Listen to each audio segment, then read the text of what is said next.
আজিৰ পৰা প্ৰায় 13-14 বছৰ আগত প্ৰায় 2011 চনত প্ৰায় 1 বছৰ কাৰণে মোৰ পত্নী এই সময়ত এটা আন্তঃৰাষ্ট্ৰীয় NGO প্ৰজেক্টত কাম কৰি আছে, যাৰ ফলত তাই 1 বছৰ পাকিস্তানত আছিলে আৰু তাৰ পিছত তেওঁ প্ৰায় 2-2.5 বছৰ ভাৰতত থাকিল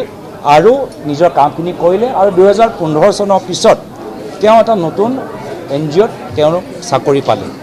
আৰু যি সময়ত তেওঁ আছিলে 2011 মইতো তেওঁক 2010 চনৰ পৰা চিনি পাওঁ। ময়ো এবাৰ সাংসদ নথকা সময়ত 2013 চনত সাংসদ নথকা সময়ত লোকসভা সমষ্টি নিৰ্বাচন পূৰ্বে আমাৰ দুয়োজনৰ বিয়া পিছত আমিও এটা ব্যক্তিগত পাৰ্চনেল ট্ৰিপ আমি পাকিস্তানলৈ গ'লোঁ। সেইটো তেওঁ নিজৰ ব্যক্তিগত তেওঁলোকৰ ইচ্ছা আৰু ল'ৰা ছোৱালীৰ নাগৰিকত্ব লৈ মাকৰ ওপৰত সদায় নিৰ্ভৰ থাকে। কোভিডৰ সময়ত সকলোৱে গম পাইছে যে কেনেকুৱা এটা চিকিৎসাৰ লৈ এটা ভয় এটা আছিল। সেই সময়ত আমাৰ মোৰ সৰু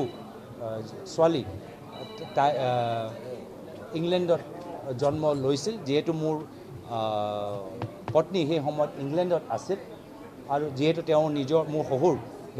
দেউতা তেওঁ নিজৰ কোভিডৰ পৰা আক্ৰান্ত হৈ আছিল আৰু সেই সময়ত কোভিডৰ সেই স্থিতি চাই যদিও মোৰ পুত্ৰৰ সেই সময়ত ভাৰতীয় এটা পাছপোৰ্ট আছিল, কোভিডৰ স্থিতি কি হ'ব কি নাজানে কি আমি নজনাকৈ সেই সময়ত মাকৰ লগত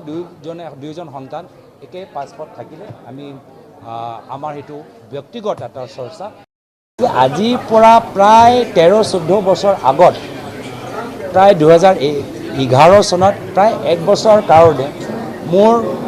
পত্নী এই সময়ত এটা আন্তঃৰাষ্ট্ৰীয় NGO প্ৰজেক্টত কাম কৰি আছে, যাৰ ফলত তাই 1 বছৰ পাকিস্তানত আছিলে আৰু তাৰ পিছত তেওঁ প্ৰায় 2-2.5 বছৰ ভাৰতত থাকিল আৰু নিজৰ কামখিনি কৰিলে আৰু 2015 চনৰ পিছত তেওঁ এটা নতুন NGOত তেওঁ চাকৰি পালে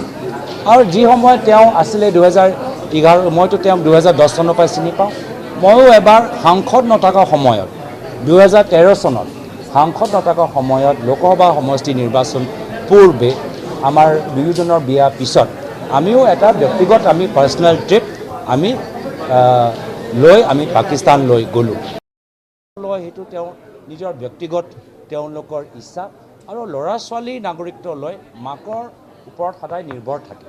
কোভিডৰ সময়ত সকলোৱে গম পাইছে যে কেনেকুৱা এটা চিকিৎসাৰ লৈ এটা ভয়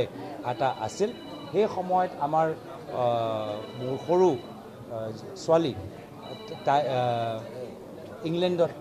জন্ম লৈছিল, যিহেতু মোৰ পত্নী সেই সময়ত ইংলেণ্ডত আছিল আৰু যিহেতু তেওঁ মোৰ শহুৰ দেউতা তেওঁ নিজৰ কোভিডৰ পৰা আক্ৰান্ত হৈ আছিল আৰু সেই সময়ত কোভিডৰ সেই স্থিতি চাই যদিও মোৰ পুত্ৰৰ সেই সময়ত ভাৰতীয় এটা পাছপোৰ্ট আছিল, কোভিডৰ স্থিতি কি হ'ব কি নাজানে কি আমি নজনাকৈ সেই সময়ত মাকৰ লগত দুয়োজন সন্তান একে পাছপোৰ্ট থাকিলে আমি আমাৰ সেইটো ব্যক্তিগত এটা